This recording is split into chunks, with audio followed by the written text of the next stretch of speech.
Co-Create SA is Kwalanga. Everybody who is involved with technology is representing themselves and the businesses that they are involved in.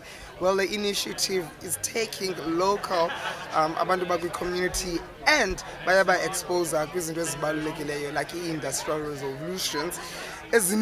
Well, namhlanje we could be talking about the fourth and maybe dreaming about the fifth. And one of abantu aba passionate about technology is my favorite professor, who needs no reintroduction because you know her already. UWC,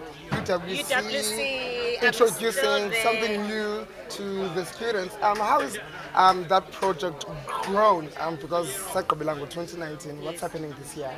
We are going to roll it out this year. So 2019 it was actually a pilot. So we're actually going to introduce that particular technology inside the classroom. So we'll be using it for the students in the science classrooms. Would you believe me when I tell you that I'm still playing with it? Are you serious? Yeah. Oh wow, that is so good. Love it. But it's a great platform. I love it. Yeah, I enjoy it's a great platform. Just for playtime for me. That's good. Anyways, what brought you here today? What are you here to talk about? What are you hoping to learn? Well, I was part of the curator committee that actually put the conference together. So this year they invited me to be part of the curator committee. And what we're really passionate about is to make sure that the conversation of technology involves both the community, involves businesses, and involves people who otherwise would not get an opportunity in a space to be having this sort of conversation. Sure. So youth from underprivileged backgrounds, abo mama, abo gogo, you can see the variety of people who are actually here, that we really wanted it to be quite inclusive and come together and find a way of how do we deal with unemployment in the fourth industrial revolution? How do we include people with arts and humanities background in the conversation? So this is not just an issue about technology for people who know how to use technology, but it is a societal problem, and how do we co-create and co-design together? Because my next question was going to be, why here? This is the heartbeat of the community. Instead of, if we took it to the VNA waterfront, it becomes inaccessible and you feel uncomfortable contributing to the conversation. But when it's in your hometown or your home city or your home township, you understand that you are part of the conversation. It's very important to help shape that conversation. Yeah. What are you hoping that the attendees are going to take away from today's event? Yeah. Well, I'll give you a simple example. UWC students yesterday ran a workshop on what is augmented reality, what is virtual reality, and for you as an artist, how can you actually use that? So the commitment from every session has been, what can people in the community take away as a solution and as something that they can apply within their context?